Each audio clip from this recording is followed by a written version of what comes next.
Hello friends, આપણે chapter 1 વનસ્પતિમાં પોષણ એવો જ બીજો પાર્ટ છે આપણી પાસે ન્યુટ્રિશન ઇન એનિમલ્સ એટલે કે પ્રાણીઓમાં પોષણ. તો કઈ રીતે મળે છે એની વાત આપણે કરીશું. વનસ્પતિના પોષણમાં કેવી મજા આવી હતી એવી જ રીતે આપણે પ્રાણીઓના પોષણમાં પણ આપણે એ જ પ્રમાણેની સમજ મેળવીશું. એની અંદર ખોરાક ગ્રહણ કરવાની કેવી અલગ અલગ પદ્ધતિઓ હોય છે, પણ કને પક્ષીઓ અને પ્રાણીઓ તેમજ સજીવો તો ખરા જ એટલે કે મનુષ્ય, એ બધાની રીત કેવી હોય છે? અલગ અલગ હોય છે.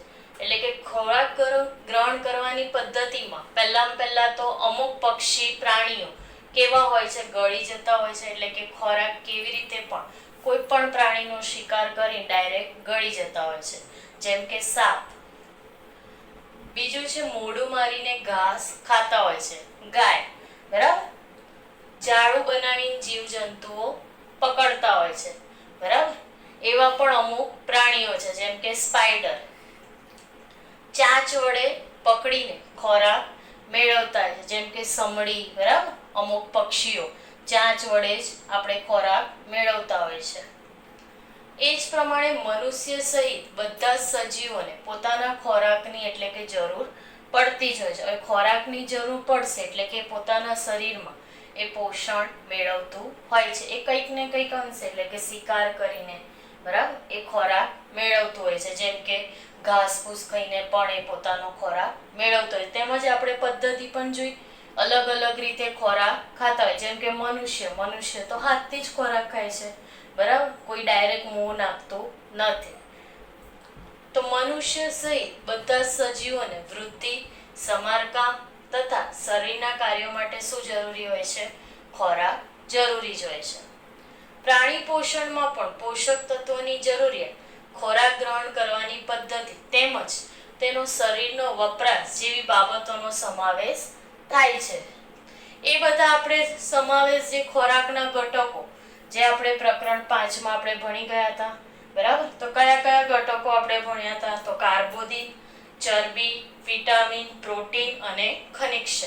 એ બધા ઘટકોથી આપણને રક્ષણ પૂરું પાડે છે, પ્રોટીન, બરાબર, ભરપૂર માત્રામાં આપણને શક્તિ પૂરી પાડે છે, બરાબર, વૃદ્ધિ, સમારકામ માટે, બરાબર. એ બધા આપણે ઘટકો ભણી જ ગયા છે. તેમજ પ્રાણીઓમાં પોષણમાં પણ સેમ આ બધા ઘટકોની તો જરૂર પડવાની જ છે. જટિલ ઘટકો એટલે શું? તો જટિલ ઘટકો તે જ સ્વરૂપે લઈ શકાતા નથી, તેનું સરળ સ્વરૂપમાં શું થઈ જાય છે? રૂપાંતરણ થઈ જાય છે. એટલે કે સરળ સ્વરૂપમાં રૂપાંતરણ કરવાની પ્રક્રિયા, એને આપણે શું કહીએ છીએ? ઘટકો. ફરી એકવાર કહું, જટિલ ઘટકો તે જ સ્વરૂપે લઈ શકાતા નથી, તેનું સરળ સ્વરૂપમાં રૂપાંતરણ કરવાની પ્રક્રિયા, એને આપણે શું કહીએ છીએ? જટિલ ઘટક. જટિલ ઘટક એ શું કરે છે? એક પ્રકારની પાચનની ક્રિયા પણ કરે છે. એટલે કે પાચનની વ્યાખ્યા પણ આપણી આવી ગઈ કે જટિલ ઘટકોનું સરળ સ્વરૂપમાં રૂપાંતરણની પ્રક્રિયા, એને આપણે કહીએ છીએ પાચન. ફરી એકવાર કહું, પહેલા તો આપણે ખોરાક ગ્રહણ કરવાની વિવિધ પદ્ધતિઓ જોઈ. વિવિધ પદ્ધતિઓમાં અમુક પ્રાણી પક્ષીઓ ગળી જતા હોય છે, એટલે કે ખોરાક એવી રીતે પ્રાપ્ત કરે છે. મોઢું મારીને ઘાસ ખાય, જાળું બનાવીને જીવજંતુઓનો શિકાર કરીને ખોરાક મેળવે, ચાંચ વડે ખોરાક એટલે કે કોઈ પણ જીવજંતુ, અળસિયા, બરાબર, તો અળસિયાનો પણ એ પ્રમાણે ચાંચ વડે પકડીને શિકાર કરીને ખોરાક મેળવતું હોય છે. મનુષ્ય સહિત બધા સજીવોને વૃદ્ધિ અને સમારકામ તથા શરીરના કાર્યો માટે શું જરૂરી હોય છે? ખોરાક જરૂરી. આપણે ખોરાક ના ખાય તો આપણા શરીરમાં એક પ્રકારની શક્તિ, વૃદ્ધિ, બરાબર, કાર્ય કરવાની ક્ષમતા આપણી કેવી બની જશે? ઓછી બની જશે, એટલે કે નબળી થઈ જશે, બરાબર. એટલે આપણે રોજબરોજ આપણને ખોરાકની જરૂર પડતી હોય છે. પ્રાણી પોષણમાં પોષક તત્વોની જરૂરિયાત, ખોરાક ગ્રહણ કરવાની પદ્ધતિ તેમજ તેનો શરીરનો વપરાશ જેવી બાબતોનો પણ સમાવેશ થતો હોય છે. જેમ કે ખોરાકના ઘટકો, તો ખોરાકના ઘટકો આપણે ભણી જ ગયા છે. કયા છે? કાર્બોદિત, ચરબી, વિટામિન, પ્રોટીન અને ખનિજ. જટિલ ઘટકો કહેવાય આને, બરાબર. જે આ ખોરાકના ઘટકો છે તેને આપણે શું કહીએ છીએ? જટિલ ઘટકો. એ જટિલ ઘટકો શું કરે છે? તો તે સ્વરૂપે લઈ શકાતા નથી, તેને આપણે સરળ સ્વરૂપમાં શું કરીએ છીએ? રૂપાંતરણ કરતા હોય છે, એટલે કે એને આપણે શું કહેવાય? પાચન. એટલે કે જટિલ ઘટકોનું સરળ સ્વરૂપમાં રૂપાંતરણની પ્રક્રિયાને આપણે શું કહીએ છીએ?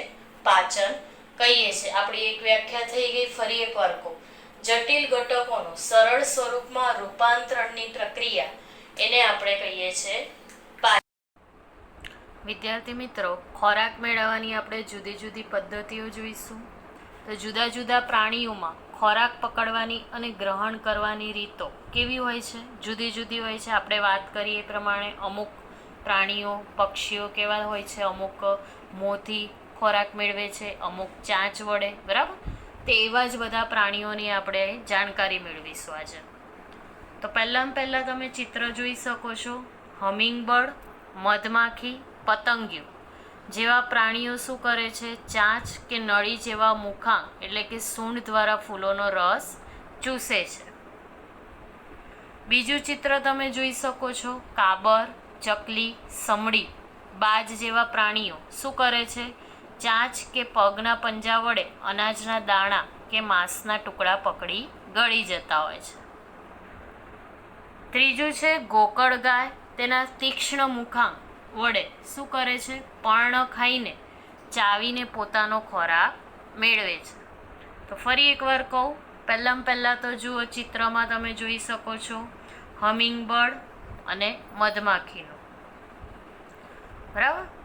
તો હમિંગબર્ડ અને મધમાખી, પતંગિયું જેવા પ્રાણીઓ શું કરે છે? ચાંચ કે નળી જેવા મુખાંગ એટલે કે સૂંઢ દ્વારા ફૂલોનો રસ ચૂસી લે છે.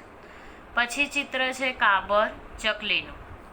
સમડી, બાજ જેવા પ્રાણીઓ શું કરે છે? ચાંચ કે પગના પંજા વડે અનાજના દાણા કે માંસના ટુકડા પકડીને ગળી જતા હોય છે.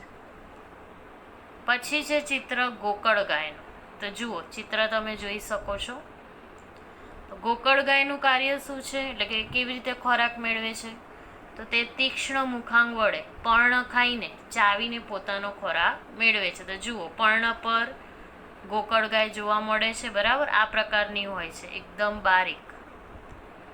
તે તમે જોઈ શકો છો કેવી રીતે પર્ણ પર રહીને એ ખોરાક મેળવે છે. આગળનું ચિત્ર આપણે જોઈએ. પહેલાં તો ગાય, ભેંસ, બકરી, મનુષ્ય જેવા બધા જ સ્તનધારી પ્રાણીઓના બચ્ચાઓ તેમની માતાના સ્તનમાંથી દૂધ ચૂસીને પોષણ મેળવતા હોય છે. તો તમે ચિત્રમાં જોઈ શકો છો, જોવા મળે છે. પહેલાં ચિત્ર બકરીનું છે, બરાબર? કેવી રીતે માતાના સ્તન પર પોતાનું ખોરાક મેળવે છે, બરાબર? પછી ગાયનું છે અને ત્રીજું છે મનુષ્યનું.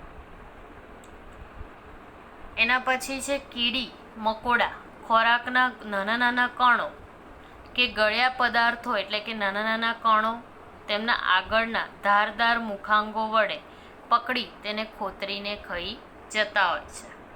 તમે જોઈ શકો છો, આપણા ઘરમાં થોડુંક પણ સ્વીટ, બરાબર, કોઈ પણ નાનો કણ સ્વીટનો નીચે પડ્યો હશે, તરત કીડી મકોડા આવીને ખોરાક ગ્રહણ કરી લેતા હોય છે. ત્રીજું ચિત્ર છે અજગરનું, બરાબર? અજગર, સાપ, દેડકો, બરાબર, ગરોળી, એ બધા પ્રાણીઓ શું કરે છે? જીવજંતુ કે બીજા પ્રાણીઓને મોં કે જીભ વડે પકડી તેને ગળી જતા હોય છે. આગળ આપણે જોઈએ મનુષ્ય, ઉંદર, ખિસકોલી, વાંદરા જેવા પ્રાણીઓ શું કરે છે? અનાજ, ફળો કે પોતાનો ખોરાક હાથથી જ પકડી મોંમાં મૂકે છે, એટલે કે ચાવીને ખાઈ જતા હોય છે. તમને ખબર જ છે, ચિત્રમાં જોઈ શકો છો, બરાબર, કે હાથ વડે જ ખોરાક ગ્રહણ કરતા હોય છે. એના પછી છે જૂ, મચ્છર જેવા જંતુઓ શું કરે છે? તેમના ધારદાર એટલે કે નળી જેવા મુખાંગ એટલે કે ડંખ, સૂંઢ વડે શું કરે છે? લોહીને ચૂસી લેતા હોય છે. આપણા શરીર પર પણ પડ્યું હશે, બરાબર, એટલે કે ચોંટી ગયેલું હશે મચ્છર, થોડાક ટાઈમ પછી એ કેવું થઈ જાય છે? ફૂલી જતું હોય છે. કેમ ફૂલી જતું હોય છે? કેમ કે એ પોતાના ડંખ, સૂંઢ એ શું કરે છે? લોહી વડે ચૂસી લેતા હોય છે. એટલે કે થોડાક ટાઈમ માટે એના જે ડંખ હોય છે એ આપણા શરીર પર રહેતા હોય છે. એ શરીર પર રહેતા એ આપણી ચામડી કેવી થઈ જાય છે? ફૂલી જતી હોય છે. તમે ચિત્રમાં જોઈ શકો છો કેવી રીતે મચ્છર શરીર પર બેઠેલું છે. જૂની વાત કરીએ તો બધાને ખબર જ છે, માથામાં પડી જતી હોય છે જૂ, બરાબર. એટલે આપણે સ્વચ્છતા પહેલાં રાખવી જ જોઈએ, કંટાળો કરવો ના જોઈએ. માથું આપણે અઠવાડિયામાં 2 વીક ધોવું જ જોઈએ. પછી છે તારા માછલી. તો જુઓ, ચિત્રમાં તમે જોઈ શકો છો કેવી રીતે છે, બરાબર. તો તારા માછલી શું કાર્ય કરે છે? તો કેલ્શિયમ કાર્બોનેટથી બનેલા સખત કવચથી આવરિત પ્રાણીઓને શું કરે છે? પોતાના જઠરનો ભાગ મોં દ્વારા બહાર કાઢીને પકડે છે. એટલે તમે બીજું ચિત્ર જોઈ શકો છો, એની અંદર જુઓ, જઠરમાં પકડાયેલી માછલી કેવી રીતે એણે પકડેલું છે, જોઈ શકો છો. દેખાય છે બધાને? એની અંદર ત્યાર પછી એ શું કરે છે? પહેલાં તો એ તારા માછલી શું કરે છે? કેલ્શિયમ કાર્બોનેટથી બનેલા સખત કવચથી આવરિત પ્રાણીઓને પોતાના જઠરનો ભાગ એ શું કરે છે? મોં દ્વારા બહાર પકડે છે. બહાર પકડ્યા પછી જઠર શરીરમાં પાછું જતું રહે છે અને પાચન ક્રિયા શરૂ કરી દે છે. તો આ પ્રમાણે જોવા મળે છે તમને જઠરમાં પકડાયેલી માછલી, બરાબર, કેવી રીતે પોતાનું પાચન ક્રિયા કરે છે. ત્રીજા ચિત્રમાં તમે જોઈ શકો છો. બીજા ચિત્રમાં શું જોયું? જઠરમાં પકડાયેલી માછલી. ત્રીજા ચિત્રમાં તમે એટલે એની બાજુમાં જુઓ, તારા માછલીનું ચિત્ર છે, કેવી રીતે પોતાનો શિકાર કરે છે, બરાબર, એટલે કે ખોરાક મેળવવા. તો તમે જોઈ શકો છો માછલીને કેવી રીતે પકડેલી છે, બરાબર. આ રીતે પકડીને જ પોતાનો ખોરાક મેળવે છે, બરાબર. એ અંદર જતી રહી હોય ત્યારે આ પ્રકારની રચના જોવા મળે છે, જે તમે જોઈ શકો છો.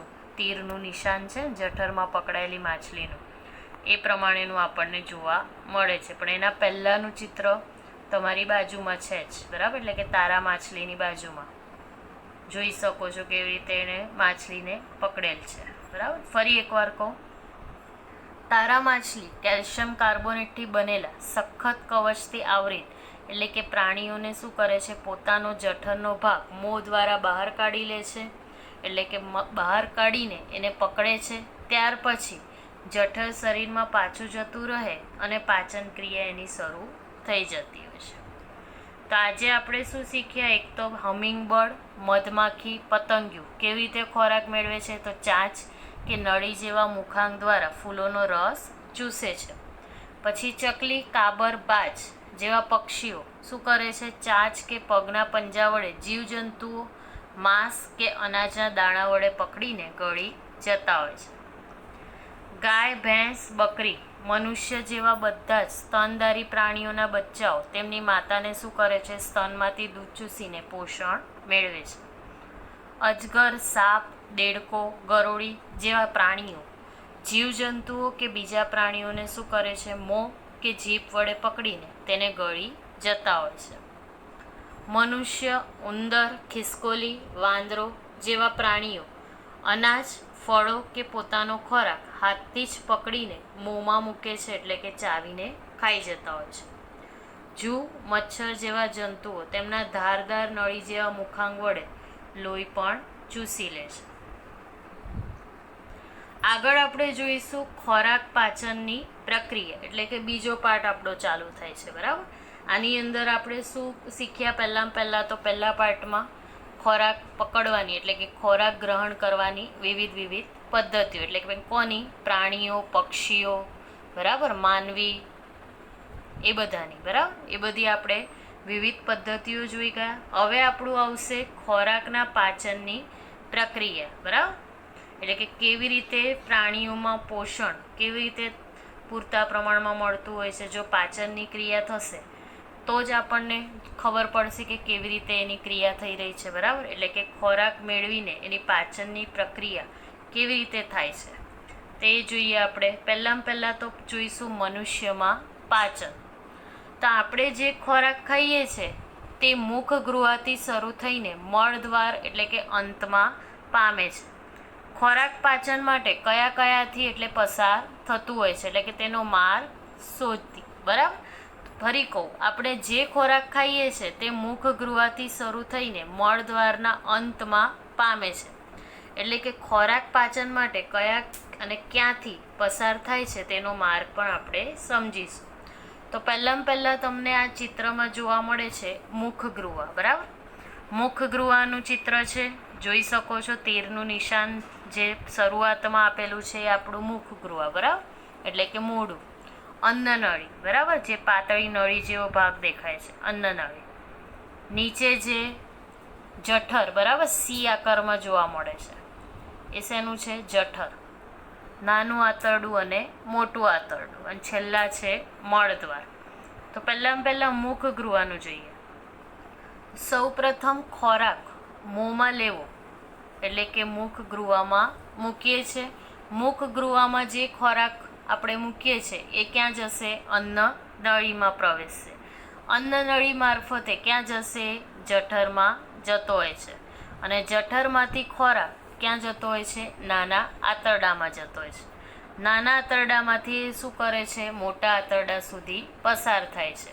મોટા આંતરડાથી અપાચિત ખોરાક ક્યાં જતો રહે છે? મળદ્વાર દ્વારા બહાર આવે છે. એટલે કે આ પ્રક્રિયા કેવી ચાલ્યા જ કરે છે. ફરી એકવાર કહું, સૌ પ્રથમ ખોરાક મોં એટલે કે મુખગૃહમાં મૂકીએ છીએ. તો તમે જોઈ શકો છો ચિત્ર. મુખગૃહથી એ ખોરાક ક્યાં જશે? અન્ન નળીમાં. અન્ન નળી મારફતે ખોરાક ક્યાં જતો રહેશે? જઠરમાં જાય છે. જઠરમાંથી ખોરાક પાછો ક્યાં જશે? નાના આંતરડામાં. જે જોવો છો તમે, ગૂંચળા જેવું દેખાય છે નાનું આંતરડું, બરાબર, ગૂંચળામય રચના ધરાવે છે. એ આપણે હજુ વિસ્તારમાં જોઈશું, પણ આ ખાલી મનુષ્યમાં પાચનની ક્રિયા કેવી રીતે થાય છે એ આપણે સમજી રહ્યા છે, બરાબર. હજુ આ બધા પોઈન્ટ આપણે વિસ્તારમાં સમજીશું. તો પહેલાં તો યાદ રાખવાનું, મુખગૃહ, તેની અંદર શું આવશે? સૌપ્રથમ ખોરાક મોંમાં મૂકીએ. ખોરાક મોંમાં મૂક્યા પછી એ ક્યાં જશે? અન્નનળીમાં. અન્નનળી મારફતે ખોરાક જઠરમાં જશે.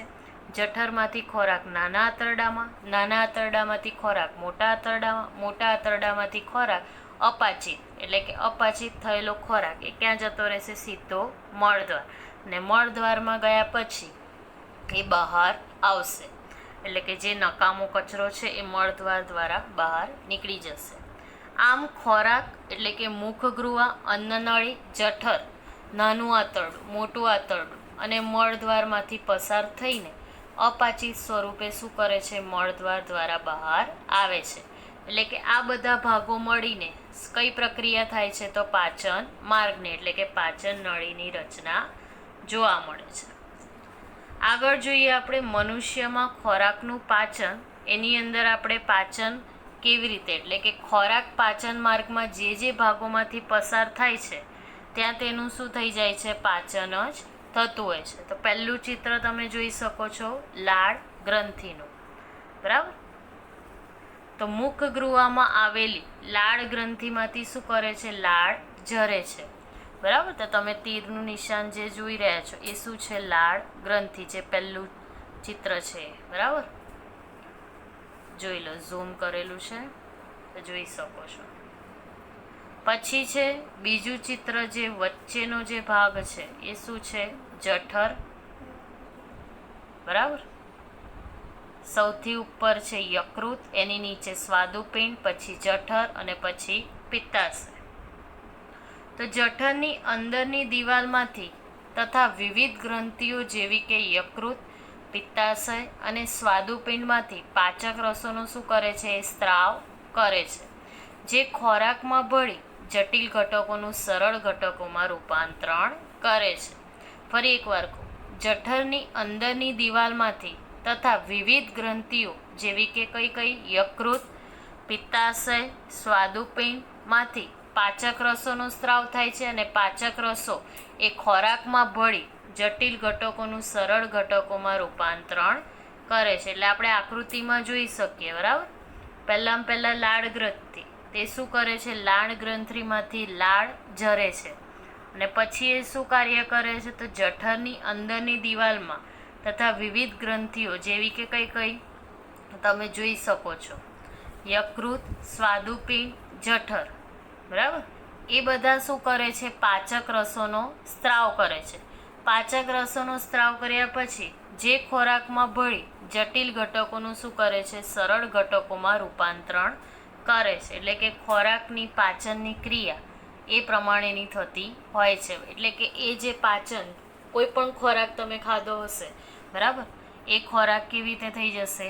પાચન ક્રિયા દ્વારા એ પચી જશે. પણ કયા કયા કાર્યો દ્વારા? તો યકૃત, સ્વાદુપિંડ, જઠર, પિત્તાશય. બરાબર, આ 4 જે તમે જોઈ રહ્યા છો મુખ ગૃહના, બરાબર, એટલે કે મનુષ્યના પાચનમાં, એ બધા શું કરે છે? એ કાર્ય ભજવે છે. પણ કોનો? પાચક રસોનો સ્ત્રાવ કરીને ખોરાકમાં ભળી જટિલ ઘટકોનું સરળ ઘટકોમાં રૂપાંતરણ કરે છે. આગળ જોઈએ આપણે, ચિત્રમાં જોઈ શકો છો. આમ પાચન માર્ગ તથા પાચક ગ્રંથિઓ સાથે મળીને શું થતું હોય છે? પાચન તંત્રની રચના થતી હોય છે. ફરી એકવાર કહું, મુખ ગૃહમાં આવેલી લાળ ગ્રંથિમાંથી શું કરે છે? પહેલાં તો લાળ ઝરે છે. જઠરની અંદરની દિવાલમાંથી તથા વિવિધ ગ્રંથિઓ જેવી કે યકૃત, સ્વાદુપિંડ, જઠર, પિત્તાશય, એ શું કરે છે? પાચક રસોનો સ્ત્રાવ કરે છે. એટલે કે એમાંથી જ પાચક રસોનો સ્ત્રાવ થતો હોય છે. પાચક રસોનો સ્ત્રાવ કર્યા પછી જે ખોરાકમાં ભળી જટિલ ઘટકોનું સરળ ઘટકોમાં રૂપાંતરણ કરે છે. આમ પાચન માર્ગ તથા પાચક ગ્રંથિઓ સાથે મળીને પાચક તંત્રની રચના કરે છે. હવે આગળ આપણે જોઈશું પહેલો પોઈન્ટ, મુખ અને મુખ ગૃહ. બરાબર, જે મનુષ્યના પાચન તંત્રનો પહેલો પાર્ટ છે. બરાબર, તમને પ્રશ્ન પૂછાય કે મનુષ્યના પાચન તંત્રના ભાગો આકૃતિ દોરીને જણાવો. તો પહેલા પોઈન્ટમાં આવશે મુખ અને મુખ ગૃહ. તો મુખ અને મુખ ગૃહ, તેની અંદર તમે જોઈ શકો છો ખોરાક સૌપ્રથમ મોંમાં ગ્રહણ થાય છે. એટલે કે ખોરાકને શરીરમાં અંદર લેવાની પ્રક્રિયા, એને આપણે શું કહીએ છીએ? અંતગ્રહણ. ફરી એકવાર કહું, પહેલાં તો ખોરાક ક્યાં આવે છે? મોંમાં આપણે ગ્રહણ કરીએ છીએ. મોંમાં ગ્રહણ કર્યા પછી તે શરીરમાં અંદર લેવાની પ્રક્રિયા થતી હોય છે. હવે શરીરની અંદર એટલે કે ખોરાક ગ્રહણ કરવાની પ્રક્રિયા, એને આપણે શું કહીએ છીએ? અંતગ્રહણ. મોંમાં આવેલ દાંત એટલે કે ખોરાકને શું કરે છે? ચાવીને યાંત્રિક રીતે નાના ટુકડામાં ફેરવે છે. દરેક દાંતના મૂળ એ પેડામાં શું થાય છે? અલગ ખાડામાં રૂપાંતરણ પામે છે. તો તમે જોઈ શકો છો, જુઓ ચિત્ર, આ બાજુનો જે ભાગ આપેલો છે, બરાબર, ડાબી બાજુનો એ શું છે? પેડું. જમણી બાજુ આપેલું છે દાંતના મૂળ. બરાબર, કે કેવી રીતે એ નાના નાના ટુકડા વિભાજિત કરે છે. તો આ બે જે તમને કીધું મેં, પેડું અને દાંતના મૂળ, એ બંને પ્રક્રિયા એના દ્વારા જ થશે. બરાબર, કે દાંતના મૂળ એ પેડામાં શું કરે છે? અલગ ખાડામાં હોય છે. એટલે કે યાંત્રિક રીતે નાના નાના ટુકડામાં એ ખોરાકને મેળવે છે. અને એ બધી પ્રક્રિયા થયા પછી એ અંતગ્રહણ કરે છે. બરાબર, એટલે કે અંતગ્રહણ કરી એ અન્નનળી સુધી પહોંચશે. પછી આપણે એની અંદર જોઈએ છે દાંતના પ્રકાર. તો દાંતના પ્રકાર જુદા જુદા છે. એટલે કે આપણા દાંત દેખાવમાં કેવા હોય છે? જુદા જુદા. બરાબર, બધાને એક સરખા ખાલી કલરમાં હોય છે, પણ એનો આકાર, બરાબર, બધાનો અલગ અલગ હોય છે. અમુકના મોટા, અમુકના નાના, બરાબર, એનાથી મોટા. તેના બધા આપણે કાર્યો જુદા જુદા હોય છે. બરાબર, જેમ દાંત જુદા જુદા છે તેમ એના કાર્યો પણ જુદા જુદા હશે. તો સામાન્ય રીતે નીચલા જડબામાં કેટલા હશે? 16, અને ઉપલા જડબામાં 16. એમ બંને 16 મળીને 16 + 16 એટલે કુલ આપણને 32 દાંત હોય છે. બાળકના જન્મ પછી પ્રથમ વખત આવેલા દાંત એ કેવા હશે? શૈશવ કાળ દરમિયાન વિકાસ પામે છે.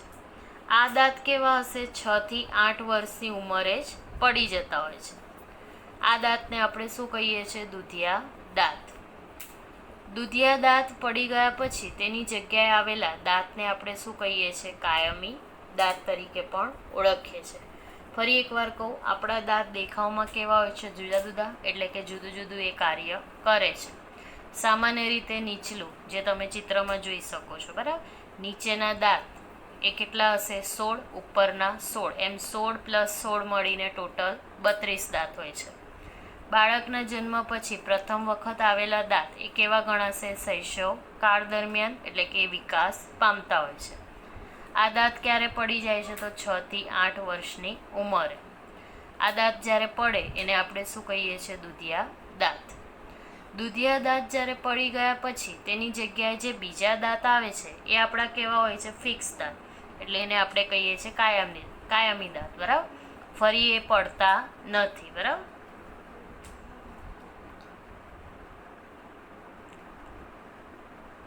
હવે એ જે કાયમી દાંત બરાબર પડી જતા નથી. બરાબર? એ ક્યારે? જ્યારે તમે યંગ હશો ત્યારે, જ્યારે આપણો ઓલ્ડ એજ આપણું ચાલુ થઈ જશે, બરાબર, બુઢાપો જ્યારે ચાલુ થશે ત્યારે પછી પડવાની શક્યતા રહેતી હોય છે. બરાબર? એટલે એવું જરૂરી નથી કે પછી કાયમી દાંત આપણા એવા ને એવા જ રહે. એ પછી આગળ જતાં અમુક ઉંમર પછી આપણા એ દાંત પડી પણ જતા હોય છે. હવે દાંતના પ્રકાર આપણે જોઈએ. તેની અંદર તમે જોઈ શકો છો દાંતના પ્રકાર. એની અંદર 4 છે દાંતના પ્રકાર. પહેલાં તો છેદક, રાક્ષી, અગ્રદાઢ અને દાઢ. તો તમે જોઈ શકો છો ચિત્રમાં છેદક. તો છેદકમાં જુઓ નીચેના જે 4 દાંત છે ને એ આપણા છેદક ગણાશે. રાક્ષી. તો રાક્ષીમાં સાઈડના એટલે કે ડાબી અને જમણી બાજુ એ બંને 3 દાંત. બરાબર? એ કયા ગણાશે? રાક્ષી દાંત. અગ્રદાઢ. તો અગ્રદાઢમાં જુઓ જે છેદકની બાજુમાં 2 દાંત છે, એક ડાબી બાજુ અને એક જમણી બાજુ, એ આપણા ગણાશે અગ્રદાઢ. અને અંદરની જે ભાગમાં એ આપણું શું આવેલું છે? દાઢ. બરાબર? તેને આપણે કોષ્ટક દ્વારા પણ સમજીએ. પહેલાં તો છેદક. તો છેદક દાંતનો ઉપયોગ શું છે? એ શેના માટે કરે છે? તો કાપવા માટે, બચકું ભરવા માટે. એટલે કે આપણને બાઈટ, સફરજન, બરાબર, જે કડક ફ્રૂટ છે, બરાબર, એને ચાવવા માટે, એટલે કે બાઈટ લેવા માટે. બરાબર? સરળતાથી એ કપી જાય એટલે કે આપણે ખાઈ શકીએ. બરાબર? એને પછી નીચલા જડબામાં એ કેટલા હોય છે? 4 અને ઉપલા જડબામાં 4. એવી રીતે ટોટલ મળીને આપણા દાંત થાય છે 8. એટલે છેદક દાંત ટોટલ કેટલા છે? 8. રાક્ષી. તો રાક્ષી દાંતનું કાર્ય શું છે? તો ચીરવા અને ફાડવા માટે. બરાબર? રાક્ષી દાંતનો આપણને બહુ ગુસ્સો ચડતો હોય, બચકું ભરી લેતા હોય છે, ત્યારે આપણે શું ઉપયોગ કરતા હોય છે? રાક્ષી દાંતનો. તેમાં પણ નીચલા જડબામાં 2 અને ઉપલા જડબામાં 2, એમ ટોટલ 4 હોય છે. અગ્રદાઢ. તો અગ્રદાઢમાં આપણે જે ખોરાક ગ્રહણ કરીએ છીએ એને આપણે સરળતાથી ચાવી શકીએ છીએ. એટલે કે ચાવવા તેમજ ભરડવા માટે થતો હોય છે. તેમ નીચલા જડબામાં 4 અને ઉપલા જડબામાં 4. એવી રીતે 4 + 4 એટલે 8. દાઢ. તો દાઢનું કાર્ય શું છે? તો બારીક ભૂક્કો કરવા માટે વપરાય છે. તમે જોઈ શકો છો ડાબી બાજુ 3 અને જમણી બાજુ 3, એમ ટોટલ મળીને 6. 6 + 6 એટલે થશે 12. ટોટલ આપણા થયા છેદક દાંત 8, રાક્ષી 4, અગ્રદાઢ 8, દાઢ 12. ટોટલ કરીશું 8 + 4 + 8 + 12. તો ટોટલ આપણા થઈ જશે 32 દાંત. બરાબર છે? આ હતા આપણા દાંતના પ્રકાર. ફરી એકવાર કહું, દાંતનો પ્રકાર કેટલા છે? 4. છેદક, રાક્ષી, અગ્રદાઢ અને દાઢ. દાંતનો ઉપયોગ એટલે કે છેદક દાંતનો ઉપયોગ શેમાં થાય છે? તો કાપવા, બચકું ભરવા. ટોટલ કેટલા છે? 8. એટલે કે નીચલા અને ઉપલા જડબા મળીને આપણા દાંત છે 8. રાક્ષી. તો રાક્ષીનો ઉપયોગ શું છે? એટલે કે રાક્ષી દાંતનો ચીરવા અને ફાડવા માટે. ટોટલ છે 4. અગ્રદાઢ. એનો ઉપયોગ છે ચાવવાનું અને ભરડવા માટે. એ પણ છે 8. એટલે કે ઉપલું જડબું અને નીચલું જડબું એ બંને મળીને 8. દાઢ. તો દાઢનું કાર્ય શું છે? બારીક ભૂક્કો કરવા માટે. એટલે ટોટલ આપણી પાસે છે 12.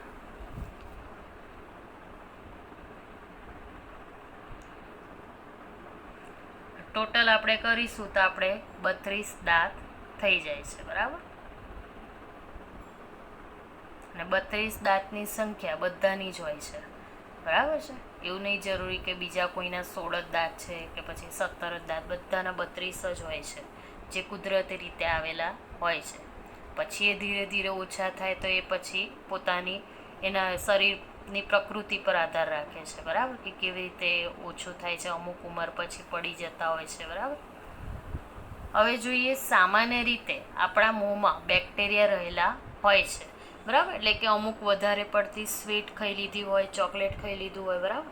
તેનાથી શું થશે? બેક્ટેરિયા એ શું કરે છે? નુકસાનકારકતા એટલે કે ધરાવે છે. પરંતુ ખોરાક ખાધ્યા પછી દાંત સાફ ન કરીએ તો તે બેક્ટેરિયા શું કરે છે? વૃદ્ધિ પામે છે. ફરી એકવાર કહું, સામાન્ય રીતે આપણા મોંમાં બેક્ટેરિયા રહેલા જ હોય છે, પણ એ બેક્ટેરિયા શું કરે છે? નુકસાન કરતા નથી. એ નુકસાન ક્યારે કરશે? જ્યારે આપણે ખોરાક ખાધ્યા પછી દાંતને બરાબર સાફ ના કરીએ તો એ શું કરશે? ખોરાકને વધારેમાં વધારે એને પોષણ મળશે. એ કયા એનાથી? કે ખોરાક પર જે ખોરાક વધેલો એટલે કે જે ચોંટી જતો હોય છે દાંત પર, બરાબર. એ દાંત પર જે ચોંટી જતો હોય વધારાનો કચરો, એ એને શું કરે છે?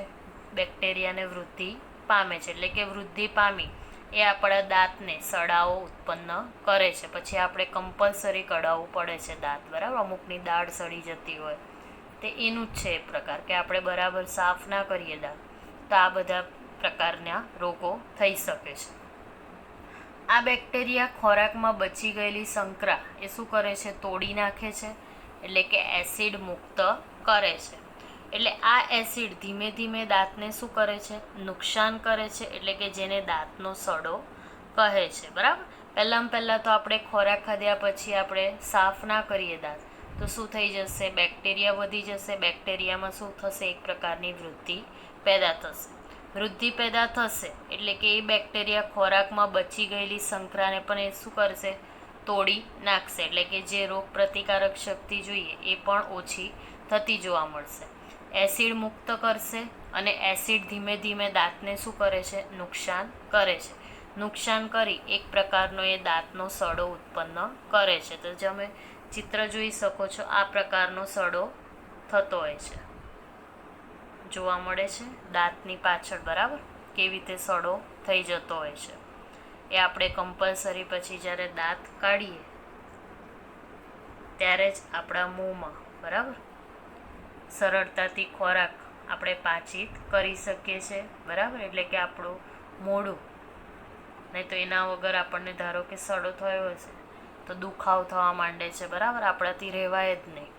તો આપણે જ્યારે એ દાંત કાઢીશું ત્યારે જ આપણને એ સારું લાગે છે. પણ એના કરતાં આપણે કાળજી લીધી હોય તો આ પ્રકારની પ્રક્રિયા આપણે સામનો કરવો ના પડે.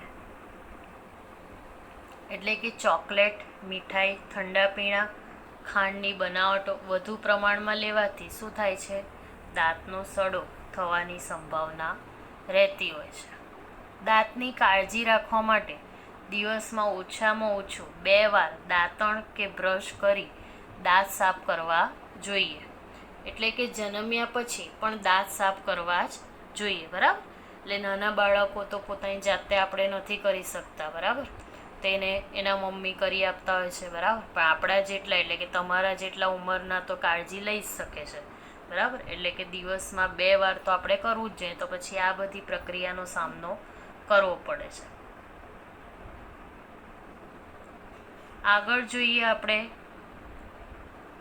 બીજું, મુખગૃહાની અંદર જ ત્રીજો પોઈન્ટ. પહેલું દાંત જોઈ, આની અંદર બીજું છે જીભ.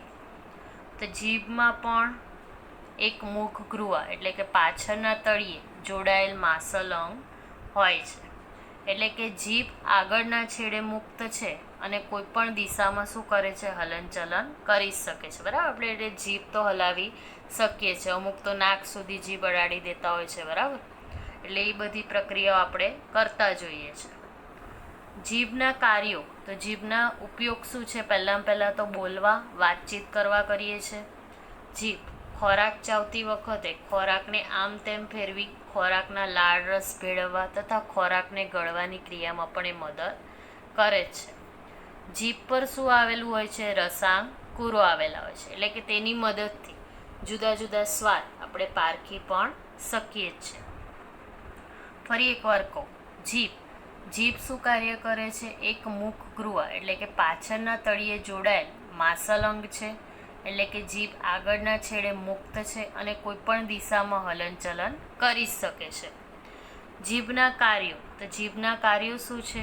જીભનો ઉપયોગ પહેલાં તો બોલવા, વાતચીત કરવા થાય છે. જીભ ખોરાક ચાવતી વખતે ખોરાકને આમ તેમ એટલે કે ફેરવી ખોરાકના લાળ રસમાં ભેળવવાનું કાર્ય કરે છે તથા ખોરાક ગળવાની ક્રિયામાં પણ મદદ કરે છે. જીભ પર રસાંકુરો આવેલા છે એ શું કાર્ય કરે છે? જુદા જુદા સ્વાદ પારખવા. તો તમારી સામે ચિત્ર છે જીભનું, બરાબર. પહેલાં તો ગળ્યો સ્વાદ આપણને પારખવામાં મદદ કરે, એટલે સૌથી પહેલાં ગળ્યો, પછી છે ખારો, પછી ખાટો અને ખાટા પછી છે કડવો. તો ગળ્યામાં સૌથી પહેલાં એટલે કે આગળનો જે ભાગ છે એ ગળ્યો સ્વાદ પારખવા માટે મદદ કરે છે.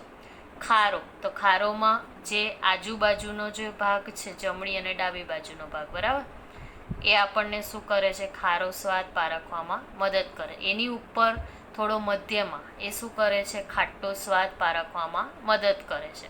અને સૌથી છેલ્લા કડવો, બરાબર, એ આપણને શું કરે છે? કડવો સ્વાદ પારખવામાં મદદરૂપ થાય છે. આ રીતે આપણે જીભના કાર્યો થતા હોય છે. બીજું આવશે મુખ અને મુખગૃહમાં. આ બધા પોઈન્ટ આપણે ભણી ગયા. પહેલાં તો એની પાચન તંત્ર, કેવી રીતે મુખ અને મુખગૃહમાં આપણે પાચન ક્રિયા કરીએ છીએ. પછી દાંત જોયું, જીભ જોયું, બરાબર. હવે આવશે મનુષ્યના પાચન તંત્રમાં બીજો પોઈન્ટ અન્નનળી, બરાબર. એટલે કે મુખ અને મુખગૃહ પછી બીજો પોઈન્ટ આવે છે અન્નનળી, બરાબર. દાંત અને જીભ એ શેમાં આવે છે? મુખ અને મુખગૃહમાં સમાવેશ થાય છે, બરાબર. પાચન તંત્રના મુખ્ય ભાગમાં બીજો છે અન્નનળી. તો અન્નનળીમાં તમે જોઈ શકો છો, મોંમાંથી દાંત દ્વારા બારીક ભૂક્કો થયેલો અને લાળ ભળેલો ખોરાક એ અન્નનળી મારફતે શું કરે છે? જઠરમાં જતો હોય છે. તો તમે જુઓ છો, ચિત્ર જોઈ શકો છો, અન્નનળી મારફતે એ ખોરાક ધીમે ધીમે ક્યાં જશે? જઠરમાં જાય છે. અન્નનળી ગળામાં થઈને છાતીમાં પ્રવેશે છે, એટલે કે અન્નનળીની દિવાલમાં હલનચલનના લીધે ખોરાક નીચેની તરફ આગળ ધકેલાય છે.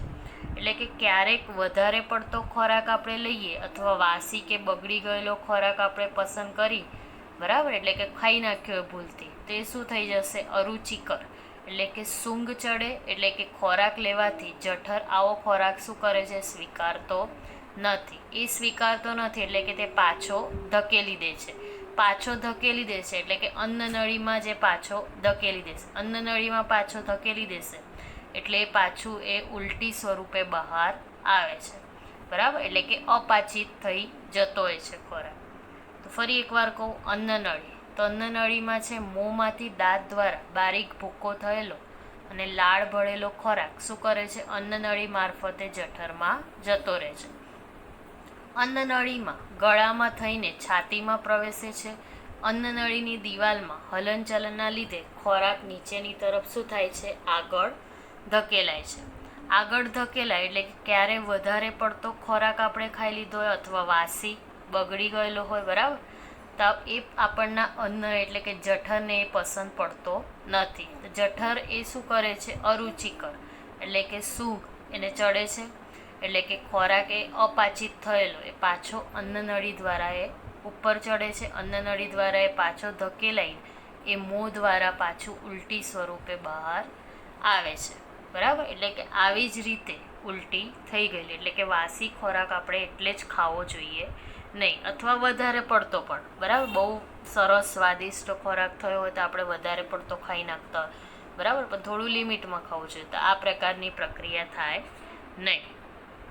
તો આજે આપણે વિદ્યાર્થી મિત્રો મનુષ્યમાં પાચન તંત્રમાં 2 પોઈન્ટ જોયા. મુખગૃહ એટલે કે મુખ અને મુખગૃહ, એની અંદર આપણે દાંત, જીભ, બરાબર, લાળ ગ્રંથિ એના વિશે આપણે જોયું. પછી આપણે જોયું અન્નનળી, કે કેવી રીતે અન્નનળી ક્રિયા કરે છે, બરાબર. આગળનું આપણે નેક્સ્ટ પીરિયડમાં જોઈશું.